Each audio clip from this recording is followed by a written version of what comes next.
This is episode number 97 of the Homeowner Show. Whether you're DIY or looking to hire, we're here to help you find the best information and options for you and your home. My name is Kevin Hackett, and here with me is Craig Williams. Hello, and welcome to the Homeowner Show. We're glad that you could join us for another spectacular, stupendous, wonderful time at the Homeowner Show studios. I don't know where you come up with these words that you use, but I write them on the palm of my hand. Well, eventually you're going to run out of them. I don't know when it's going to happen. Shouldn't have used permanent ink. Well, man, I guess I'm doing fine. I don't know where to go from there. You're either fine or you're not, Kev. Yeah, that's all it is. Yeah. For me. Well, so I actually heard from a mutual friend of ours that you actually may not be doing so fine. Well, you're going to have to give me more context than that because we have a few mutual friends. Yeah, so our mutual friend Chris told me that he has had raw liver on his hands, and that he has had some of the stinkiest things on his hands known to man. But that whatever it is that you and he got into the other day, he's never smelled anything worse. Yeah, so I'm curious as to whether it was something y'all found or did it come from you? No, thankfully it was not from me personally. Okay. Chris works with me, and we work together, and he runs the facilities where I work, and so we come back from quarantine, coronavirus, junk, whatever you want to call it, come back to work, and I walk into this kitchen area that I'm kind of responsible for, and there is this smell, and it is not pretty. Yeah. The best way I can describe it is it smelled like vomit. Which is odd because we know no one's been in there. Right. And so, but it was a different smell than like a dead animal. Right. So immediately you're thinking domestic terrorism. Yeah. I'm going, someone has come into this place and done horrible things. And so he couldn't find it. I couldn't find it. I'm going, listen, I know there's no food in here. Before all this happened, I cleared all the food out of here. Like, I know there's no food in here. And so we had an event in there on Monday night, and I wanted to change clothes before the event, so I changed clothes. I was going to go grab a bag and just stuff my old clothes in there. I opened this drawer, and I went, whoa, it's somewhere near. It's somewhere near. And so I told one of the people that was with me, I was like, you got to go smell that. You got to tell me where that's from. That's the difference between dudes and gals, right? Because if a gal smells something bad, they're going to warn everyone to stay clear of the area. Yeah. Whereas a bunch of guys, it's like, you got to go in there and smell that. Right. You've never smelled anything like this before. Exactly. No matter how bad it is, you know that they need to smell that. Right. So actually, it reminds me of a bit that Ellen DeGeneres did. I don't know if you've heard it before. She did this bit about like how bad things taste. She's like, oh, you gotta taste this. Taste how bad this really is, one of those types of things. But anyway, so the next day I called Chris and I was like, I think I found where the smell's coming from, but we got to do this together. Like, I'm not doing this on my own. And so we go in there and he goes, oh, yep, that's where it's coming from. So we open up the cabinet that was beneath this drawer. It's on a lower level. And I said, man, the only thing in there is soft drinks. That's the only thing that's in there. Cases of soft drinks. Well, I suppose that when we were gone, you kick the heat up to whatever, the air conditioner to where it's not coming on all the time, right? I guess that a few of these soft drinks busted. And it was just kind of all over the place. And it wasn't liquid anymore. Oh, no. It was like dried honey is what it was like. But it didn't smell like honey. No. This, I guess, is just the sugar content had... Well, it had turned. I don't know what else. I don't know what other word to use. It had turned. And it was awful. And so we took the whole thing. And I was like, Chris, I think there are actually some good cans in there still. No. And he was like, oh, no. The whole thing, They're the all whole case into the trash can. We dumped it. He sprayed the thing down with some, I don't know what it was. He sprayed it down and he was like, honestly, I don't really care what this does to the cabinet. As long as it kills that smell, we're going to get rid of this one way or the other. Either that or the cabinet's got to go. Yeah. And that could have been an option as far as we were concerned at that point. So, but it's funny because he goes, he tells me, he says, Kevin, my hand has smelled better. That's what he said as we were leaving. And he said, and honestly, I don't know if it smelled worse, but if it's still lingering today, I mean, that was over 24 hours ago at this point. He was still moaning about it today. So it was that bad. It was. But I can tell you what's not going to be bad. What's that? Today's episode. I agree. Today we've got a good episode. Yeah, we've got a killer guest for you guys. We have connected with our new buddy Eric up in Portland. Eric, are you back in Portland now? I am back in Portland. All right. So, and we just missed him. I mean, he was like just in Texas. Yeah, which that could be anywhere from 30 minutes to 10 hours. 10 hours, yeah. Yeah. So, but he was actually only about like 3 hours away from us. Yeah. So, but anyway, Eric is the host of At Home up there in Portland, and you're now across many radio stations now. Is that correct? Yeah, so I host Around the House with Eric G. Around the House. I'm sorry, I got that wrong. Yeah, it's all good. Yeah, so we're syndicated on the Sun Broadcast Group, so we're cruising across the northern states and working your direction. Right, and if I read right, you guys have been on the air more than a quarter of a century now, right? This show? Yeah, so we're in our 32nd season, and I'm the fourth host. And so we're creeping up from when we started counting episodes. I think we're at 970 right now. Yeah, I pulled up your podcast feed and it was hitting 900s, and I was like, "Good Lord, this show has some legs." Yeah, yeah. So I actually listened to a podcast that's in the 1600s, but they were 3 days a week for a while, and they were doing like 30-minute segments, and then had dropped down to like 10-minute segments. I'm like, you cheated! You absolutely cheated! We're going once a week here. We can't compete with that. We can't compete with that. So yeah, and one of the things that I was listening to, and we can get into this a little bit more, is Craig. So Craig and I kind of feel like we've got an interesting niche here with what we do. Now there are a couple other people, but the direction we go with our podcast, there's not a lot of people doing it. And I've listened to a couple of your episodes, Eric, and it sounds like your episodes lean more toward the actual doing of projects. Is that right? Yeah, we get off the reservation sometimes, but yeah, we definitely are kind of the do-it-yourself, but we've got a lot of contractors that follow us as well. So we've got an interesting mix, and I'll throw some weird stuff in just to make the show go sideways sometimes to make it interesting.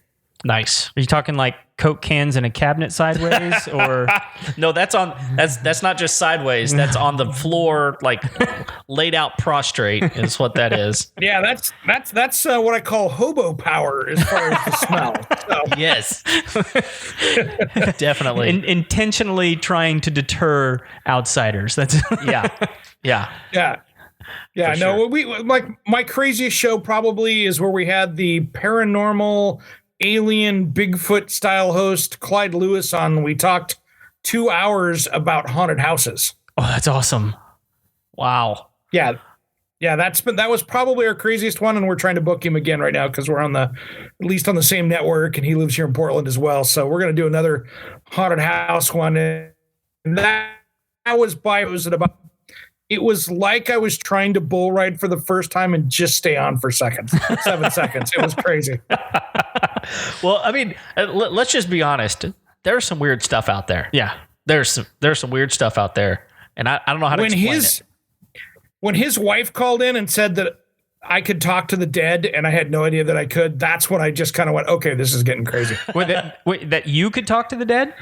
Yeah. I could telekinetically talk to the dead, and I was like, wow, there's a first right there. Yeah, wow. Skill you didn't even know you had or needed.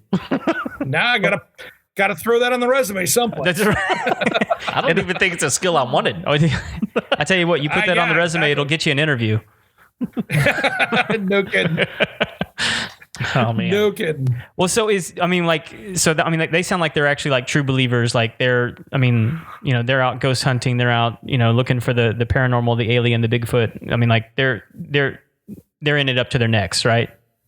Yeah, I wouldn't say he's active in it, but I tell you what, he is such a great storyteller. I think he's on 500 or 600 stations across the country. Wow. And so he just talks to, he's kind of the interviewer, if you know what I mean. He doesn't really, he's super knowledgeable, but it's just one of those things where I knew him because we broadcast out of the same radio station. He did his radio show out of the same station as I did. So it was just one of those. And I'm like, hey, it's Howland and that loaded show. Okay. So I mean, I think I lost you there just for a second. Kind of doing a show similar to like what Art Bell used to do. Is that he kind of stole that from Art Bell probably 4 or 5 years ago. Oh, okay. And was actually beating Art Bell. So yeah, it's the same late night Art Bell-ish kind of stuff. So nice. Yeah. Well, have you seen that that Unsolved Mysteries is back on Netflix? I mean, I know this is a little bit different here, but Unsolved Mysteries has made a comeback they've got like 5 or 6 episodes out right now. Really? On Netflix. I am stoked for that because that's awesome.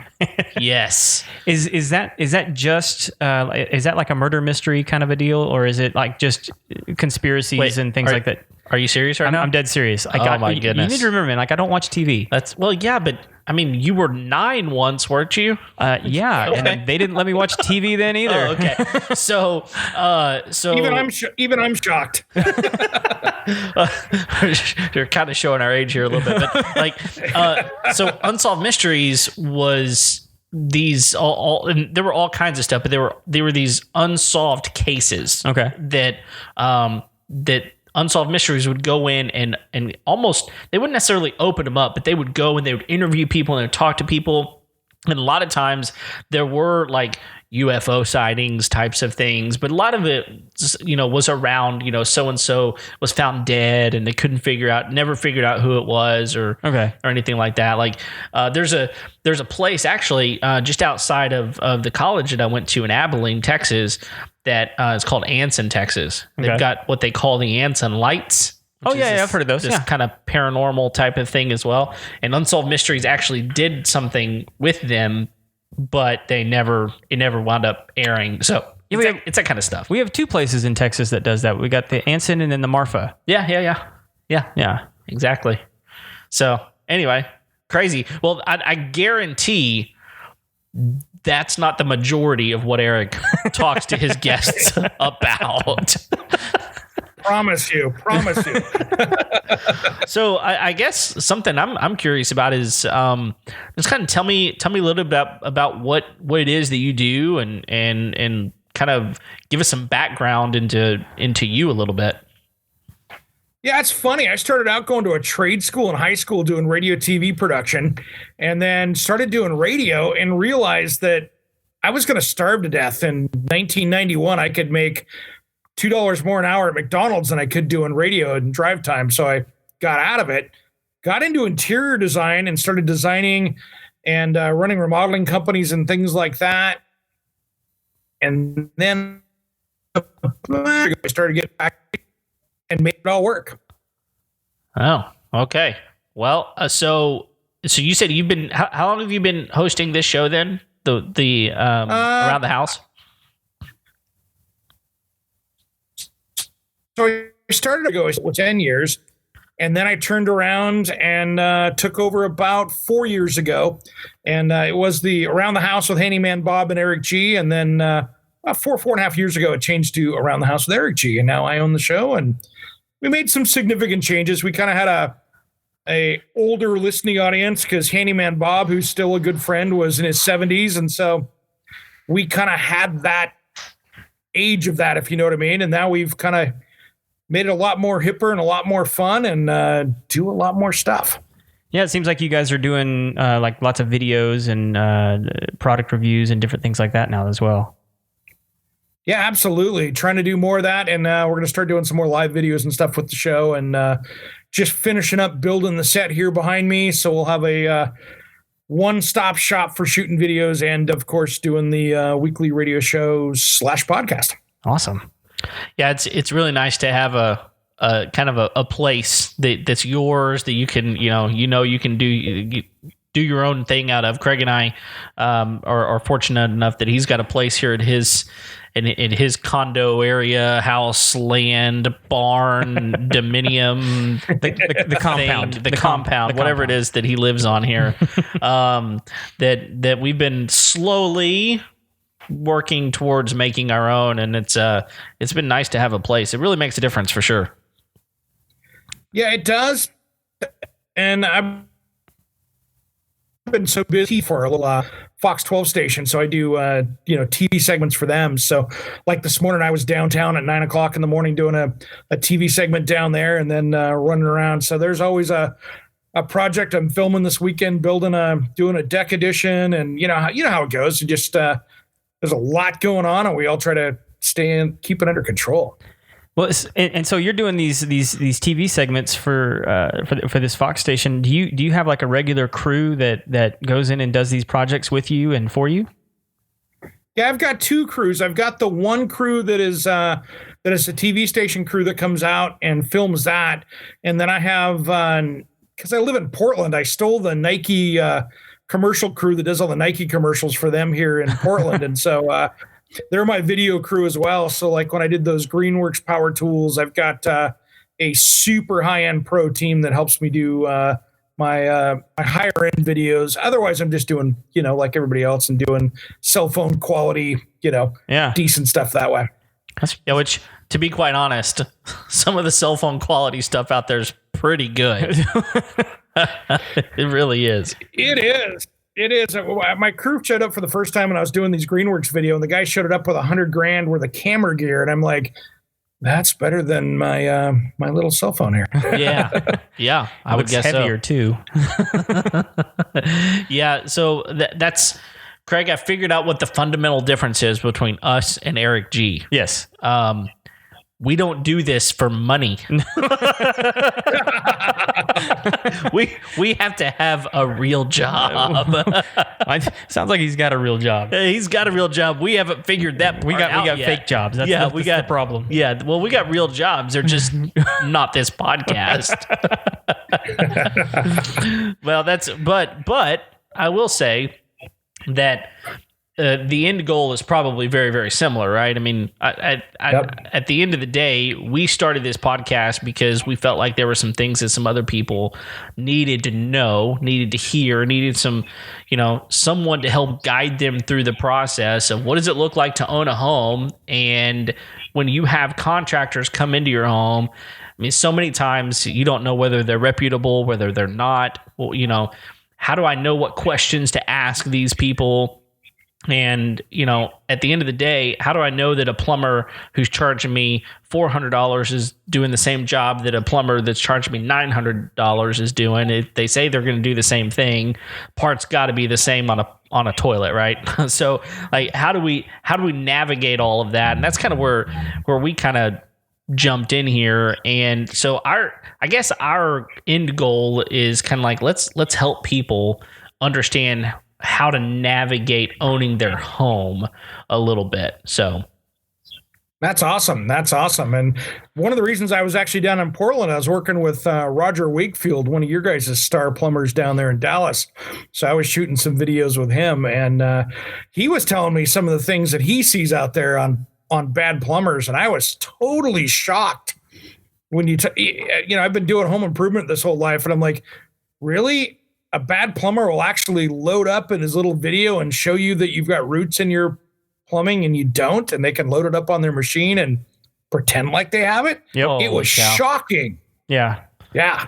It's nuts, man. I mean, there's always bad actors out there, and it's so difficult. Go ahead.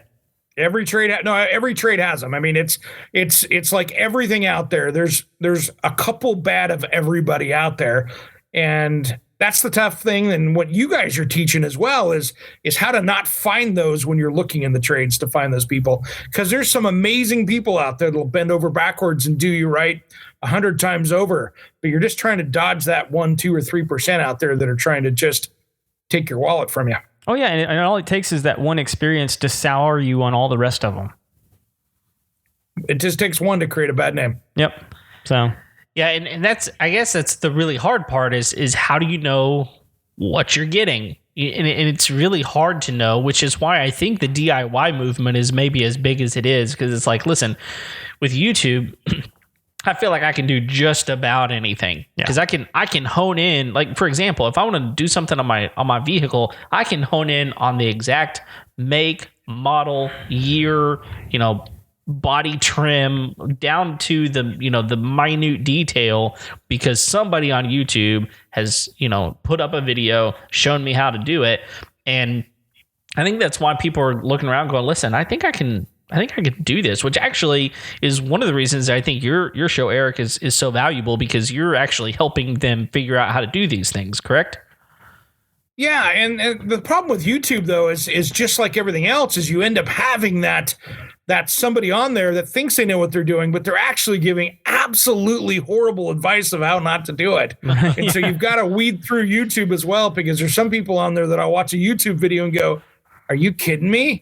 That's not the way to do that. Right. Yeah. Yeah. And you can find the very same video, the next click down, doing the very same job, and they're doing it completely different. So you really do have to weed through. And I guess that's part of the worst part of YouTube, is trying to figure out what's good and what's not.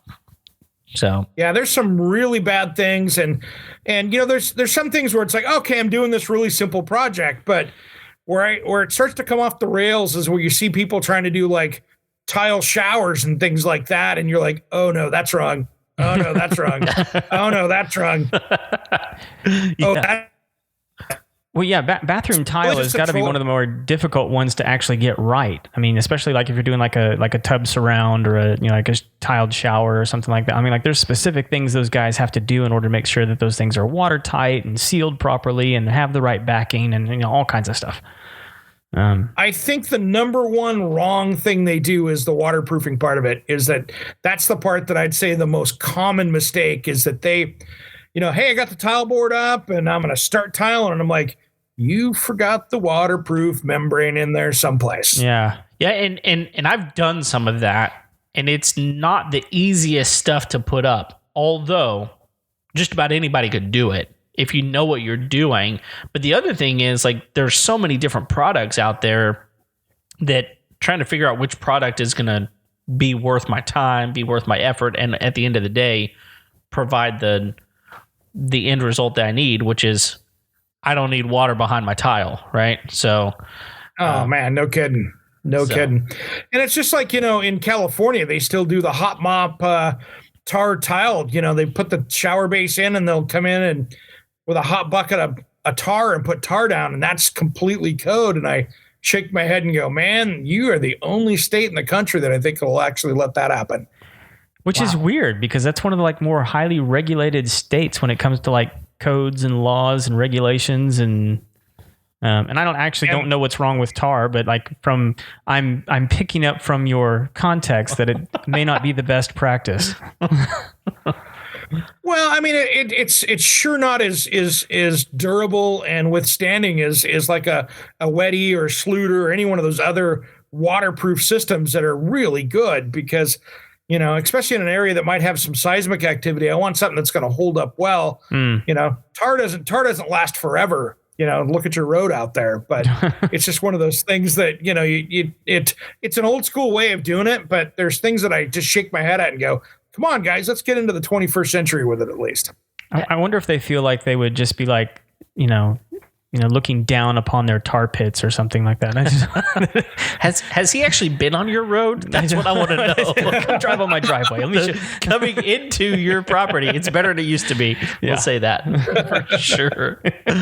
Oh man. So okay. So here's a question.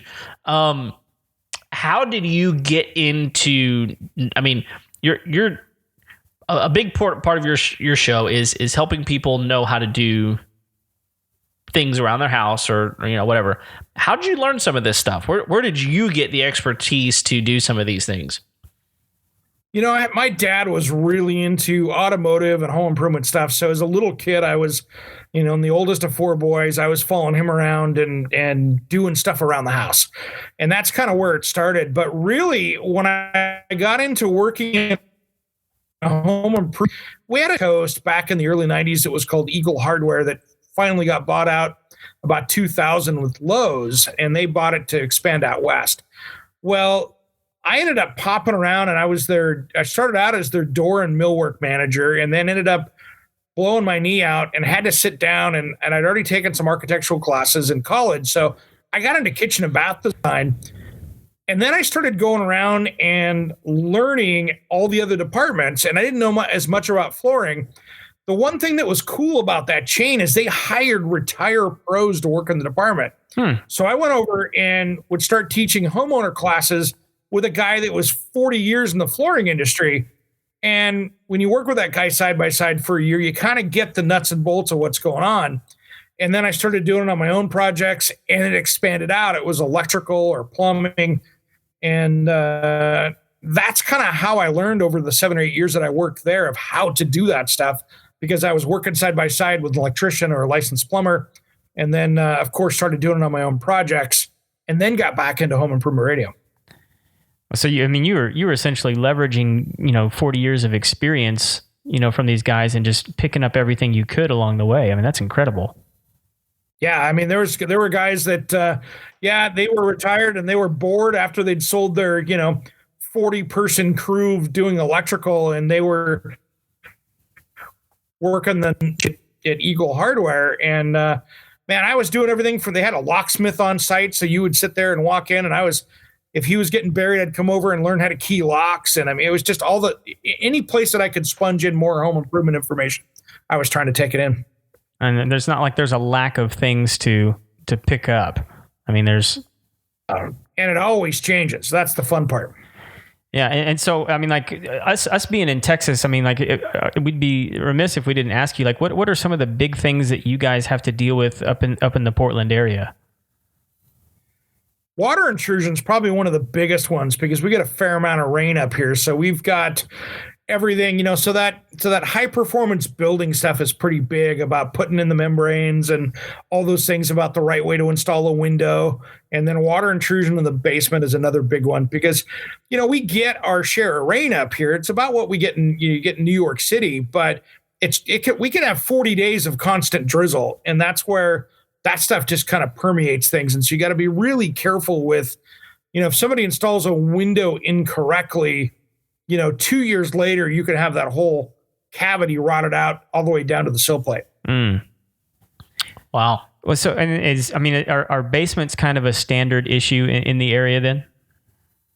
Basements and crawl spaces, we kind of have a mixture of those. So you kind of get into those homes that were in the 20s and 30s and 40s had all basements.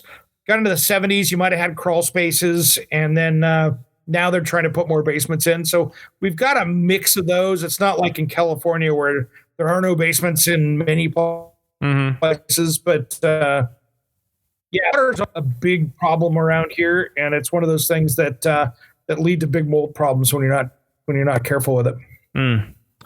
Mold is no good. Yeah. So, as I'm sitting here thinking, one of the things that we've not done a ton of, we've talked about, here we are, episode 97, and we've mentioned having repeat guests from time to time. So one of the questions that I've got for you is, do you have repeat people on your show that you're like, man, that's kind of my go-to person for this, and we wind up getting them back on the show multiple times? Absolutely. I do. I've got in the summertime, I've got my lawn, garden, and landscape expert that comes on maybe monthly. And he's based up in Seattle, which is 3.5 hours or so from here. And he's 40-year landscape architect and owns a landscape maintenance company. So he's my outdoor garden person. I've got Carolyn Blazowski, who's America's Healthy Home expert. So I bring her on to talk about healthy homes and all those things. And so, yeah, I've got Roger Wakefield out of Dallas, Texas, who's a big plumber. So I've got my people that I bring in. Even though I know a lot about them, I love the experiences of these other people to bring that into the conversation, because they've got some, when you're in a specialty trade like that, they've got some amazing stories that I love to capture. I mean, I've even got a firefighter that's been New York City for 34 years as a lieutenant, and I bring him on talking fire safety. He's on quarterly now. So It'll be a lot of fun. Okay, well, yeah, and so I think that I think that's one of the things that is really great about doing things this way is we've got one person, Haley, that we've had on multiple times, but I mean, as far as getting other people back in, we're just still kind of we're making our rounds still. Well, I mean, we're making our rounds in the Pacific Northwest because she's in Seattle. That's true. There we go. That's true. That's true. Yep. There we go. Which, by the way, if you ever need somebody to talk about home lending, you need to bring her on. She's an awesome guest. So. Oh, sounds good. I'd love to be connected there. It's funny. I had my firefighter on a few weeks ago, and it was one of those podcasts where I walked away and went, man, I've been in this industry for 30 years and I hadn't thought about that. And what he brought up was, you think of manufactured trusses that go on the roof of a house, right? Those little metal plates that hold the truss together. Yeah. In my show, he goes, yeah, when you're a firefighter, you realize those hold the trusses together for about 7 minutes in a fire. And then those metal plates curl off and fall off, and then the trusses collapse. Oh, geez. And I went, whoa. Hadn't thought of that. Is that just because the fire gets so hot that it kind of pulls those metal trusses away? Well, you think about those pressed in plates. They've got all those little teeth. They're only in there maybe 1/4 to 3/8 of an inch. Yeah. They got hot. They curl up. The outside of the wood comes. He goes, man, if you just put 2 or 3 screws in that, we could save a lot of firefighters' lives. And I went, hadn't thought of that. Oh my gosh. Wow. Huh. Yeah. That's the kind of stuff that I'm like, you need to be listening to these podcasts, because there's something you're going to learn that that's a really simple thing to do, right? I mean, it's not a big deal, but doing it is really important. So I was literally sitting here in my garage looking up my trusses going, whoa, hadn't thought of that, and I love those moments. And we all have moments like that where I'm like, wow, I'm blown away. That was amazing. That is amazing. I mean, that actually sounds like something that's worthwhile to lobby construction companies about and materials companies about. Be like, hey, right? We don't. I mean, and I think it'd be an easy sell to the customer. Like, look, this truss is a little bit more expensive on building your house, but if it was a fire, it would actually save a fireman's life because you spent 2 cents to put a screw in it.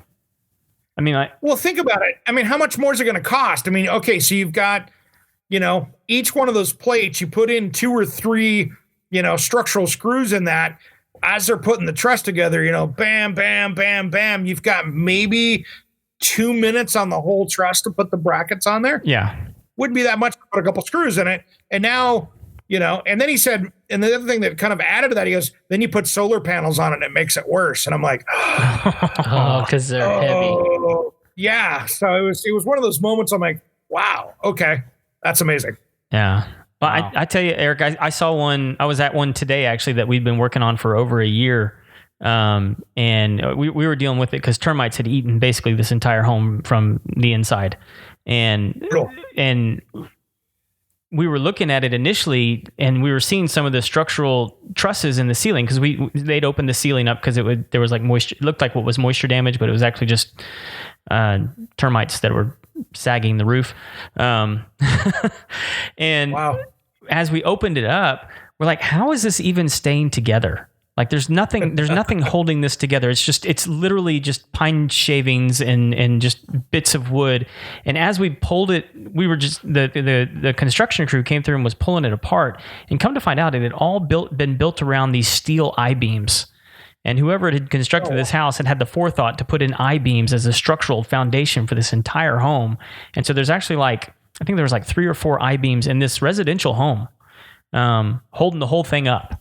Wow. And so they were able to rip all the wood out, and nothing fell because everything was, resting on those I-beams. It's one of the craziest things I've ever seen. I've never seen a house built like that. Wild. Yeah. That's awesome that they did. Save the house. Well, see, that brings me back. I want a Mueller home. You want a metal home. I want a metal home, and I was hook, line, and sinker when we had our Mueller guy on, because those metal buildings, they can withstand things that, typical, brick and mortar type of homes they just can't withstand the same amounts of wear and tear, Yeah. Eric, have you guys can they take that Texas hail? That's my question.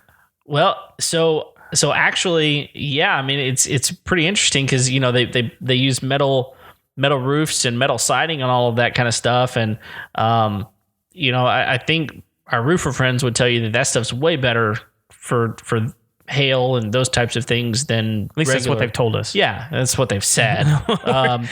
And who can trust Justin? Well, of course, the more expensive one can handle the hail. Yeah, exactly. Yep. The most expensive product we have will withstand anything. Yeah. Right. Yeah. But no, you bring up a good point for sure. So, well, have you guys had any of the strange home trends hitting the area over there? Oh, we've got a lot of strange home trends. Which ones are you talking about? Because there's a lot of crazy ones out there. The tiny home is big here for sure right now, and also the barn conversion is big, or the barn dominium. Well, my sister is getting ready to build a container home. Yeah, which I think are super cool. Yeah, definitely. They've bought the land. They're ready to go. They just got to. We have a lot of office complexes around here that are using containers to build their shared office spaces. Yeah. So there's just a couple. I kind of like. I kind of heckle container people. Like, I'm going to build the world out of pallets. It's the same kind of thing. Yes. Yes. I put them in the same people. I mean, and we're going to pop over into. I'm a administrator on a couple different social media groups out there. Okay. And there was one that I was on, I can't remember administrator in, and this lady was trying to build a square pool out of pallets. Oh no. And you could see the physics of this doesn't work.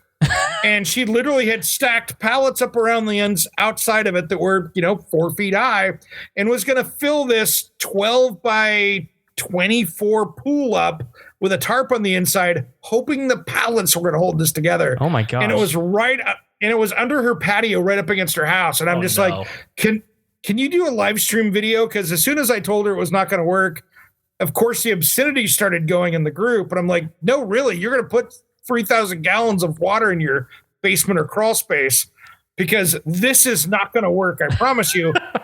And for some reason it manages to hold water for like 5 minutes, when you jump in, it's going to kill you. Oh yeah. I was just, and plus there's not a basement foundation wall that's designed to put that kind of weight on a patio right outside of it. And I was just like, there's 1,000 reasons why this is going to go wrong. And I would have paid probably $100 to have a live stream video of this whole thing happening, because that would have been the best pay-per-view of all mankind for DIY. You would have banked on that $100 that you spent just on the views that you get off of that video. It would have been the best home improvement. Yeah, I did, because she was so set on her ways that this was going to work. And I'm like, there's no way. She didn't even put plywood on the inside. It was just pallets. And I'm like, you realize that plastic is going to push around the gaps of the pallets. And she posted up being all proud and didn't want to hear a word about it. It was epic. Well, I'm kind of like, listen, because I'm a member of some of these DIY type of places on Facebook, and I'm always amazed at the people that will post pictures and say, hey, look at what I'm about to work on, knowing full well that this has like 16,000 members, right? And many of them are contractors and people that actually know what they're doing. They come in and they say, listen, if I were you, I would do this. And they're like, screw you. You don't know what you're talking about. And it's like, why did you even post this right now? What is wrong with you? You know? This is not the public affirmation group. This is my gosh. That and my number one pet peeves on this group is show me your ... Show me your, white painted walls in your powder room, or show me your garage doors. Or I'm like, what is this, Pinterest? Yeah. Yeah, absolutely. Which I'm glad you bring that up, because that episode that you did about asking better questions is one of the reasons I reached out to you. I thought what you had to say about that was just so spot on. If you want to kind of chime in here and let our audience kind of know, you were putting it out there like, here's a good way to ask better questions on some of these DIY groups. Oh, and I feel bad for people, because there's so many people that just frankly don't know. I'm not beating up on them, because we've all been to that situation once where we're in a situation that we have no idea, we're well over our skis. But man, some of these people, I'm like, there was a guy today that I actually posted on his thing and I went, you have to be trolling, right? And it was that bad. I mean, he was on there and it looked like somebody had tried to build a waterproofing membrane out of fiberglass.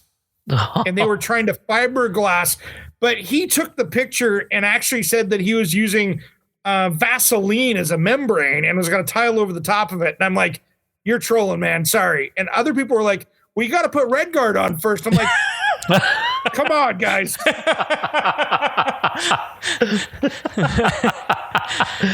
At some point, you have to recognize this person is not serious. Wow. Just so jumped right over the Vaseline part, I guess. One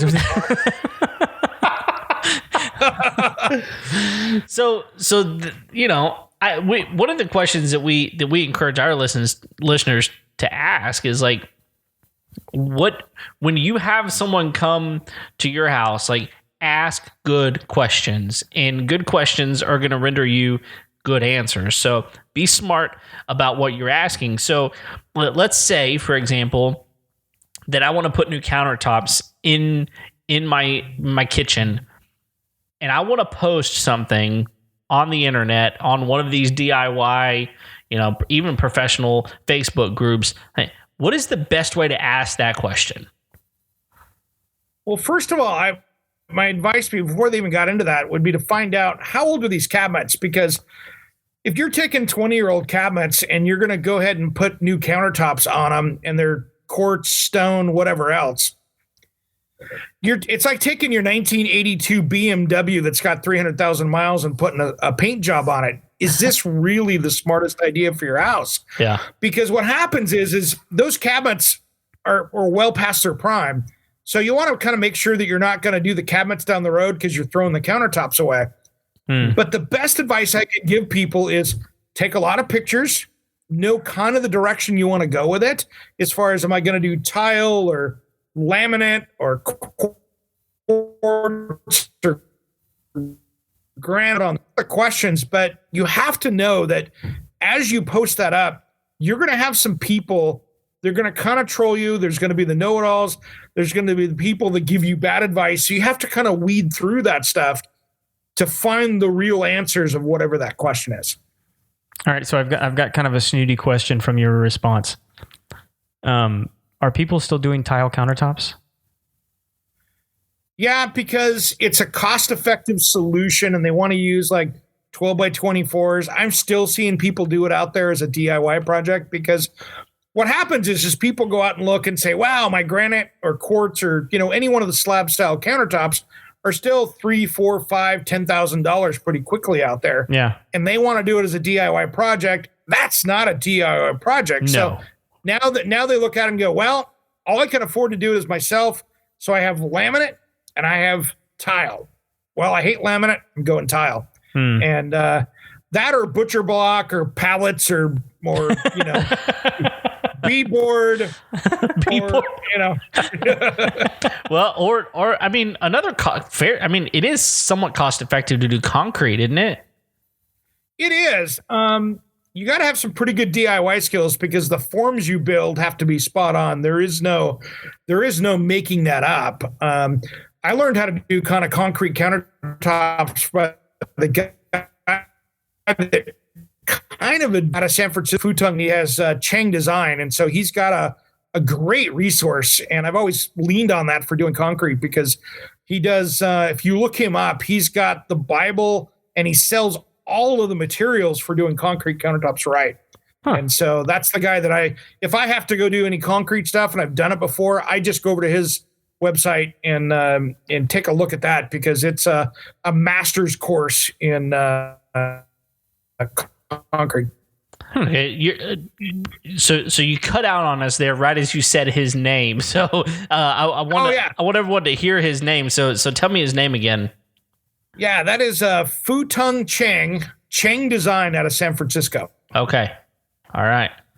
Yeah, and I think that's one of the things that is also really important to tell these people is like there's so much information out there, and when you dig deep enough, you're going to find someone who is an expert, who is willing to not only give you the expert advice that you need, but help you do it and probably not charge you all that much to do it if you're willing to take the time to find those people and figure it out. And so that's a great resource for sure. Yeah, that information is out there. And as I just did a show here recently about how, if you're taking on that massive remodeling program you're doing, sometimes hiring that designer can actually save you money versus trying to do it yourself and having to do things 2 or 3 times because you picked the wrong color or did it wrong. Yeah, having to do it over and over and over again. Yeah, definitely. Yeah. Well, and in talking about finding the right people, one of the other episodes I know that you did recently was talking about the lack of availability of workers in the trades. Absolutely. And how we're kind of suffering by not having the right amount of people. And I think today there was a really good jobs report that came out that we added a bunch of new jobs, but I mean, like you were sharing some numbers on your show recently about how we're lacking in people that can actually do these quality jobs. What were some of those numbers that your show was revealing, and how is that affecting how people can take care of their homes? Yeah, it's amazing. I was actually doing an interview this morning for TV that'll air next week with a company. It's a nonprofit called Constructing Hope. So they actually take people that were formerly incarcerated and people that were homeless, and they get them into the trades. And so they're trying to fill that trades need. So that was kind of my interview that I was doing earlier on TV today. But what's crazy out there is for every, for 100 electricians out there that are retiring, we're only replacing those 70 pace for electricians. So we're losing every year. We're getting 30% behind just in replacing those, not counting growing. Right. So there's literally millions of jobs across the country out there that are available. 70% of all contractors can't find the right people to fill a position right now. Wow. Well, Craig, you're dealing with that in your own business, right? You've got a new guy and he's doing great, but like finding good people is very difficult. It's extremely difficult to find good people. And for our business, like I don't even want guys that have any training. I want guys with zero training. Like I'm perfectly happy with zero training because I want to train them. Yeah. But they don't have to get rid of their bad habits, right? Right. That's my whole thing is I don't want any other company's bad habits. But like what I hear Eric saying is like, if you have any sort of like entrepreneurial spirit, like you could jump into one of these trades and start a plumbing business, start an electrician's business. And even if you're not the best, if you're just like honest and willing to do a good job, you can probably make a run at it. Yeah. Yeah. I know electricians here in Portland that are giving $10,000 signing bonuses to move to Portland to be an electrician. Oh my gosh. Wow. That's how bad it is out there. Wow. It's crazy. Well, so a question I've got for you. I have my own theory, and I don't know that it's right. It's just my own theory. What do you attribute that to? That just a lack of people that are in those trades. This is where I get on my soapbox. This is my Bring it. I call it it's the big business of college education. College 4-year colleges have gone into high schools across the country and middle schools and that 6th through 12th grade, and they have taken out auto shop, welding, woodworking, all of the trades classes to put in more college prep classes because they don't want people going into the trades. They want people to go get a 4-year education in humanities so they can go work as a barista at Starbucks. You're exactly right. In fact, Craig and I talk about this often about how, there's so many things in this world that you can do without a college degree. And, oh, by the way, college is not for everyone. I'll just say that I've got a relative. I'm not going to say who it is. I've got a relative who, as a sophomore in high school, made a 33 on his ACT. Okay. The guy's a freaking genius. Goes to college and can't do it. He just can't do it because college is not for him. And he wound up becoming an electrician and was extremely good at it. So, you're right. Like, it's not for everyone. It's really interesting that your thought process is very similar to mine. And we've taken the trades out of high schools, right? I mean, so now we're teaching, computer skills and business skills and these sorts of things, but we're not. I mean, auto mechanic shop is not a thing anymore. Wood shop is not a thing anymore. Now, I will say there are a few schools that I know of that are bringing some of those things back, but they're still few and far between. And I actually heard a senator. This was about 10 years ago. Was talking and said, what we need is to encourage every single one of our kids to be doctors and lawyers and make something out of themselves. And I about threw up in my mouth because I was like, like, you've got to be kidding me. First of all, that's absolutely not what we need. We do not need a world full of doctors and lawyers. And secondly, that is a ridiculous statement. Yeah. So he obviously owned Porsche stock, but that's what he was trying to do. Yeah. But here's the thing. But you have a great example. I mean, my old co-host, Handyman Bob, ended up, showed up at one of the high schools here and showed up for Career Skills Day. So he showed up for Career Skills Day, and the principal is up there introducing all these people. Or the guy that owned this big plumbing company got up there. The principal introduces him and says, well, guys, if you don't go to college and you don't do well in school, you can always be a plumber, and he's here to talk to you. Oh, my gosh. Well, she walked off the stage. He gets up there and says, and kids, if you really want to make a lot of money, you can be a plumber because I make twice the amount of money she does, and I own a multi-million company. So if you want to go spend $100,000 in school and spend 8 more years in school and go get that doctorate, you can go do what she does. And by age 30, I was making more than she is now. Yeah. So you make the choice. Totally hammered on her. And good. I was totally shocked over that because she, quite frankly, well deserved it. Yeah, she did. Absolutely. Drops the mic, walks off stage. And this is, and like, I feel like this conversation I've had with several young guys on repeat.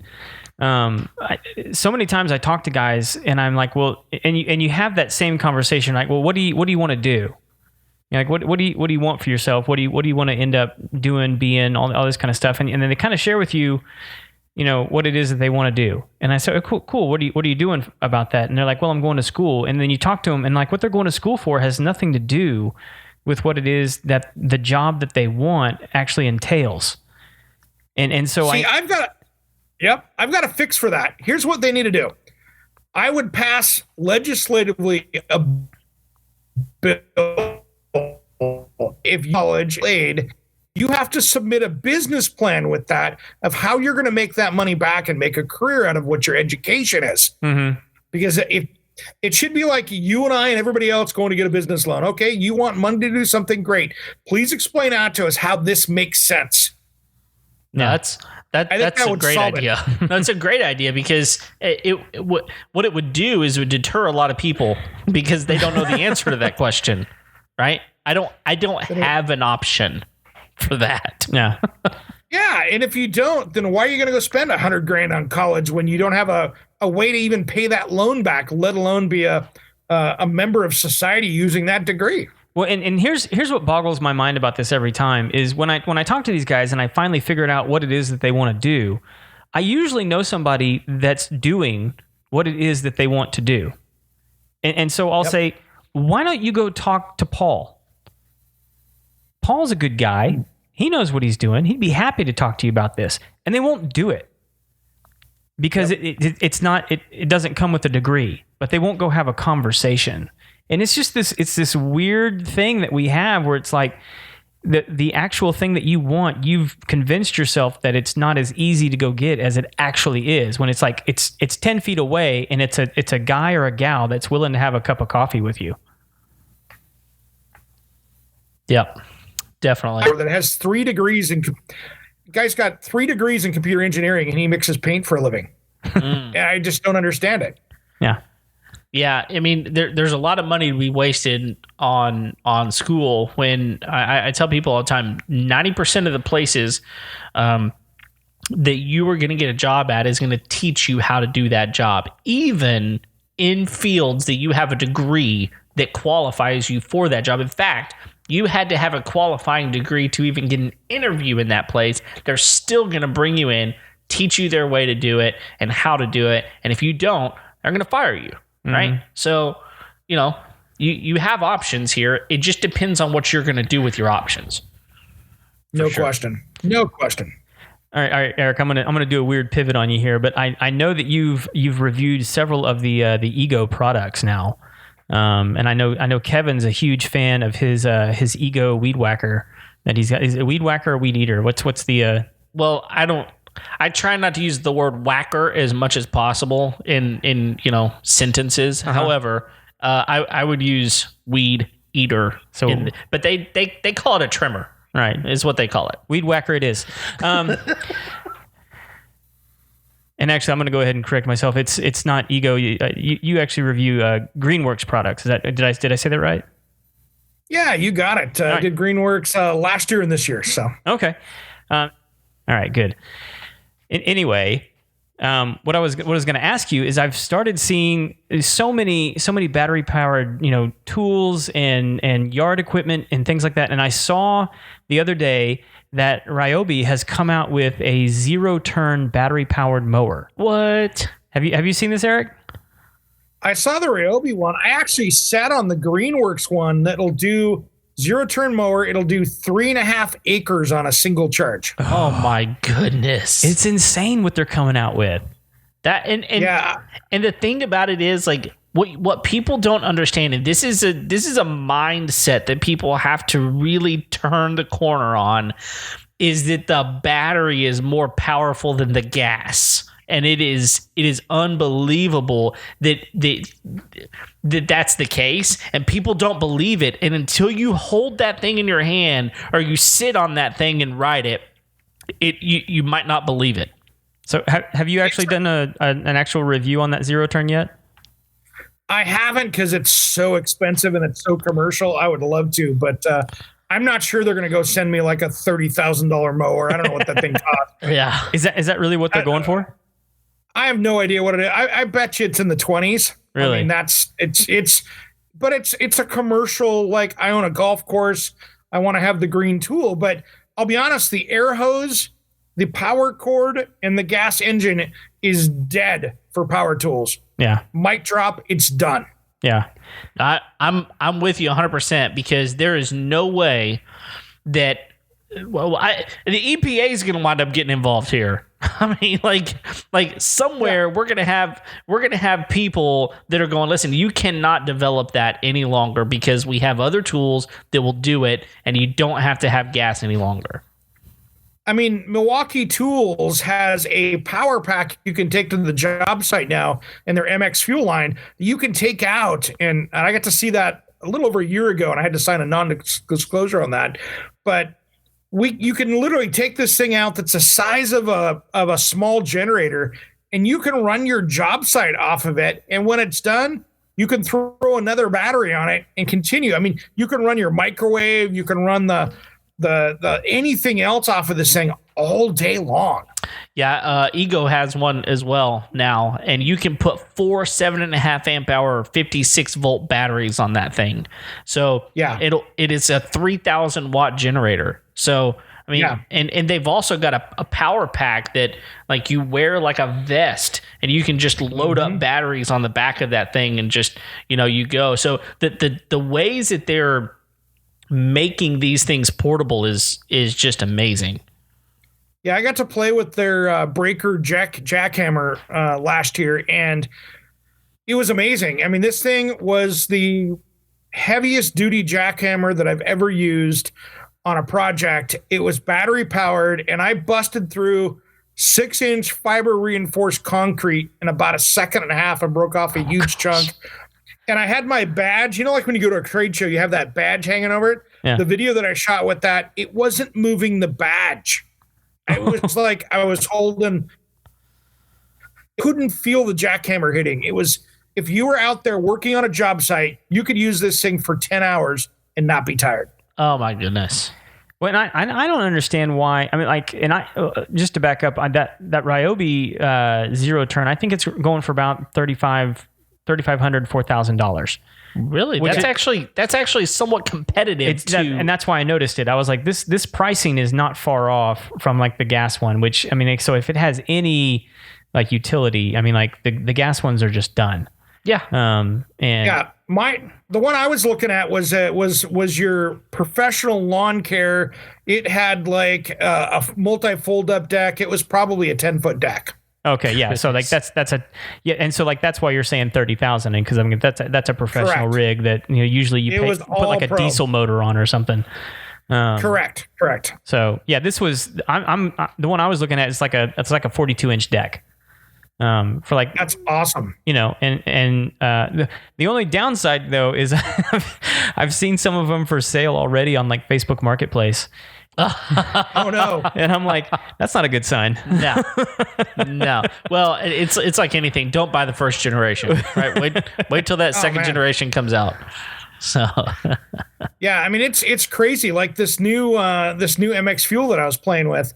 I mean, it's a 3,600 watt supply that you can use all day long. It's like a generator. It'll actually, if you think about it, they designed that tool to outperform a generator without having to put gas in it. So if you put a Honda generator right next to it and you put their battery powered next to it, it will outlast that Honda because you'll have to put fuel in that Honda before you have to change that battery. Yeah, and that's how they designed it. Yeah, that Milwaukee stuff that they're coming out with is pretty nutso, right? I mean, they've got that high performance chainsaw that they've been ramping up right now, and that thing looks incredible.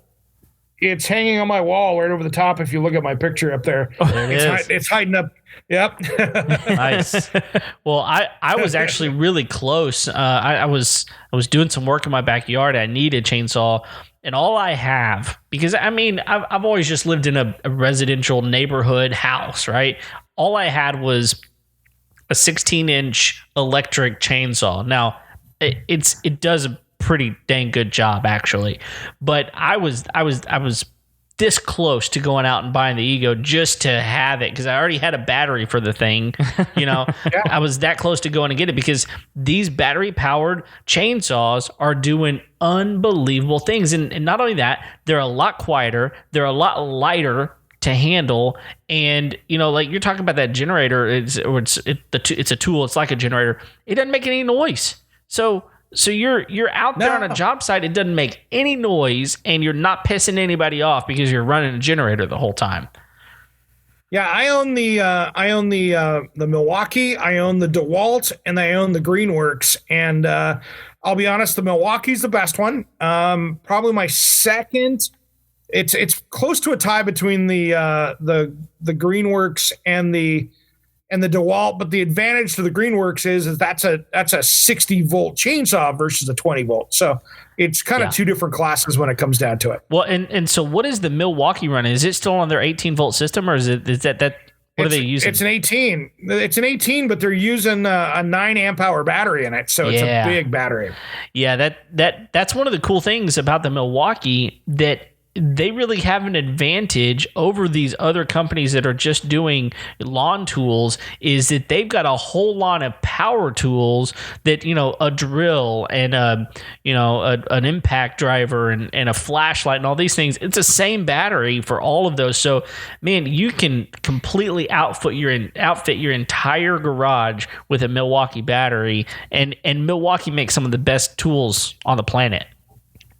Yeah, that Milwaukee 18 volt will outperform, in my experience, the Flex Volt by DeWalt, which technically has more, 3 times as many volts, but they have computers in those batteries that help regulate and give you power when you need it, and it's just smarter use of the power.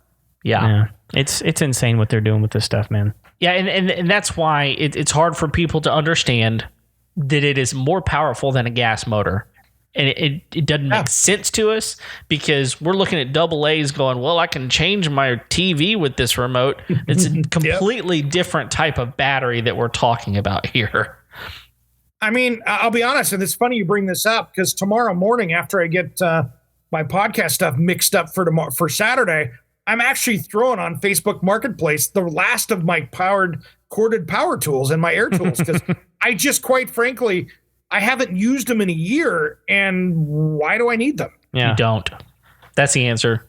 Yeah, when I started seeing 18 and 16 gauge nail guns, and then like framing nail guns that you can do with battery powered tools, I was like, yeah, I don't need the air compressor anymore. No. That new Milwaukee framing nailer is the best framing nailer out there right now, and it just came out like 2 weeks ago. Mm-hmm. I used the model of it, their test model, about a year ago when I was back at Milwaukee Tools, and I got to play with that. I can land 3 16-penny nails a second with that thing, and it just fires and fires and fires until you're out of nails. Wow. And you're not dragging a hose anywhere. Yeah, that's the big one. I mean, not getting tangled up in that thing. Or, sorry, Pass Load, you guys make a great product, but I don't have to put cartridges in there either. Yeah. So, right. I mean, there's so many advantages to these tools that are coming out. So, we did a review on the Ego Trimmer just because, I had bought one, and I was so impressed with it. So we did a review on it, and I know a couple of people that went out and bought it just based on our review. And I just encourage people that are out there, stop buying the gas stuff. You're in the long run, you might pay a little bit more for the tool, but you're not paying for gas. You're not paying for maintenance. You're not paying for so many things that are going to wind up saving you money over time. And oh, by the way, it's better for the environment. So you add all of those things up, it's a no-brainer. I always fought people out there saying, oh, you should ban the gas-powered leaf blowers. There is no reason to own a gas-powered leaf blower anymore. Nope. They're so quiet. I mean, you just don't need the electric ones will outperform it every single time. And I don't care what brand you're looking at. There are multiple brands now that'll outperform the gas ones. Yep. So lighter, quieter. Well, and this is so much better. This is why I keep telling people, like, I'm gonna get the Tesla truck. Yeah, I'm gonna. I mean, like, everyone that I know that has a Tesla is like, look, it's better designed, it's got more power, it's faster. You'll just like it more. Yeah, yeah. And I don't want to, because I like working on cars. I do. Yeah. Well, man, we could probably go on and on and on, and we, I mentioned it earlier. We probably will need to get you back on the show. It's been a blast talking to you, but we can't let any of our guests go before we do something we do with every single one of our guests, and we call it the Final Four. The Final Four. That's right. So these are the final 4 questions that we ask each and every one of our guests, and you are the next victim. And by we mean Kevin. Nice. Yeah, well, that's just because Craig doesn't remember the questions. So, Nope. So here are the questions that we have got. The first one is this: what is the must-have tool that you will not leave your house without? We didn't even give him a minute. I sure love my multi-tool. I love my multi-tool for cutting stuff. I mean, that is one that is for cutting an electrical or doing a quick trim on stuff. That is probably one of my favorite tools that I have. And I'm talking about the battery-powered kind of fine, multi-tool that will sit there and cut and vibrate those things. That is that power tool that does all the things that I needed to do. Man, most really good contractors that I run into almost always have that like nearby on a job site. Like there's so many things you can do with that thing. It's unbelievable. They call it a multi-tool for a reason. Yeah. So yeah, it's awesome. What brand are you rocking there? Well, Milwaukee sends me tools, so and quite frankly, it's awesome. So I have a lot of red tools in my shop. All right. How do we get on that list, Eric? We'll talk about. Right. It's not that. It's not that hard. I'll help you guys out. So. Awesome. That would be great. I bought my first Milwaukee tool. It was a router for woodworking, nice. And man, it's one of my favorite tools in my entire garage. So anyway, all right, cool. We're gonna move on to the second question here. So this is the question: what's a project you've walked away from? So when we first wrote this question, we had in our minds, what is a job around your house that that you started, that you called in somebody else to finish because you're like, listen, I just can't finish this job. But over time, when we ask this question, what's a job you walked away from? So many people think of careers like, oh, I walked away from that job because I landed this job. It was way better than that. So we'll let you go either direction. What's a job you've walked away from? There's only really one job that I've walked away from, and that was replacing my old split main panel here in the house. I was going to have some with the city and the power company. I went, I'm calling in the expert on this one because I had to move the panel about 6 feet over, and the power line was going to have to be moved. And oh, wow. There was a lot going on. And quite frankly, I was in the middle of remodeling my own house. And I called in the electrician to make sure that it got done correctly. Heck yeah. Yeah, I'm not trying to touch that thing. One of the things that we talk about in the show is like we call electricians. Yes, we call electricians. Now, I'm not afraid to do electrician types of things on some stuff, but at the end of the day, it is so easy to mess up, and if you mess up bad, it is a moment away, right? The thing that blew my mind is when the Portland Public Electric Company came up and they had to cut the weatherhead loose. The power is onto my house. He's up there in his bucket truck. He grabs his clippers, cuts the line to the power to my house, and drops it on the ground so they could move it over. And he just had gloves on. And the power was hot. And I'm like, you've been doing this for 40 years, brother. And wow, I would never have tried that. Right. No, but those guys are crazy. They're crazy. Yeah. My brother-in-law is one of them. He's crazy. But I was as most brother-in-laws are. I was like, that's true. Yeah. You know the difference between in-laws and outlaws, right? I would love to know. Well, you cut out on us right as you told us the punchline. You cut out on us. So please tell me the difference between in-laws and outlaws one more time. Outlaws are wanted. That's good. That's good. Oh man, good one. All right, on to the third question. how do you wind down at the end of a long day? This is going to sound super campy, but I jump on the home improvement groups and start commenting. Oh, yeah. Nice. Yeah. And honestly, like one of the things that I found is that's actually really good for you as a business person as well as, man, it's somewhat therapeutic seeing how stupid people are out there sometimes. Oh. Well, I'm not pallet lady, so I'm doing all right. No. They're not stupid. They're content creators. Yeah. Someone's lied to them. All right. Fourth question. Last question. I know here. this one. Okay. I know this one. Oh, you remember the question? I remember this question. Okay. I'm going to give you. Wow. I'm going to pass the reins over to you. All right. I should. I wrote it. What's one of the best pieces of wisdom or advice you've ever received? Know how the project's going to finish before you start it. Mm-hmm. That's a good one. Yeah. No, that's really good. So I've been I've been going through Aaron Franklin's masterclass. So first of all, Texas barbecue, it's hard to beat in general, and Aaron Franklin is truly the master. And one of the things that he does so well is he sits there and he writes out where he wants his cook to finish, and then he backtracks from there. And I think that there's a life lesson in that, not just in cooking a good brisket, but just in projects in general, for sure. Well, it's funny. So one of my best friends does the only national barbecue radio show. Oh wow. And so he brings all of those guys on there, from AmazingRibs.com to all those different guys out there. So him and I trade with him. He gets me meat. We horse trade a little bit between us. But I've gotten to meet a lot of those professional barbecue guys, and there is a very big art to that. Oh yeah, there is no doubt. I mean, I've smoked my fair share of meats, and so has Craig.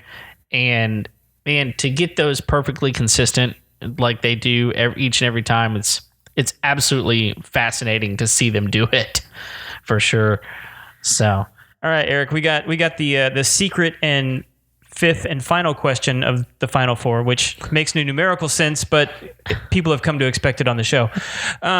So the secret fifth question of the final four is, how do people find you if they want to get a hold of you? Man, it is easy. I'm all over social media as Around the House with Eric G. Or if you want to hit to my website, that is aroundthehouseonline.com. And that aroundthehouseonline.com has everything from the podcast to videos to even our crazy little online store with crazy awesome stuff in it. And do you on your website, do you have links to your Facebook groups that you oversee? Yeah, I have a lot of those on there. I still have to add the one that I've got two different ones. I have Around the House Nation, which is our little closed group that we have for Around the House, which is my radio show. And then I'm one of the moderators for DIY home improvement projects, which is one of the big ones that are out there. And I help Cindy Hagman, who started that group, do that. So there's about a dozen of us that help on that page right there. But there's a lot of great groups out there on social media. Oh yeah. Yeah, that's actually one that I'm a member of, and I got on that one simply to start, just commenting on people's stuff, and because I'm not an expert in most of this stuff. Craig and I will tell you that up front. We're not an expert in a lot of this stuff. However, we've had enough people on the show that are experts, and I can speak intelligently about a lot of things where people are just putting out, one or two sentence, maybe one or two phrase responses. And I go in there and I'll write a paragraph about something, and all of a sudden I'm getting tons of likes. I'm getting people PMing me saying, "Hey, tell me more about that. You said something about a thermostat. Like, which one do you like it?" Like, I'm like, "Hey, by the way, we actually have a podcast where we reviewed it. I would encourage you to go listen to it." So, yep, absolutely. That's a great group. And that's the one I was talking about. It has like 16,000 members. Is that right? Something like that? Yeah, something like that. There's a ton in there, and Cindy does a great job because she keeps people fighting and swearing a G word in there, you're off the group. You're off the island. And it's a very, out of all of them, it's probably the most respectful group that I've seen. Nice. Yeah, it's a good one. All right. So real quick, one other thing I saw this week that might have gotten you into a little bit of trouble. And, not that any of us are, prone to getting into trouble on the internet, but I saw you make a post about Whataburger, and you were letting the West Coast folks know that there is a significant difference between Whataburger and In-N-Out. Is that did I see that right? See, guys, I had your back on this one.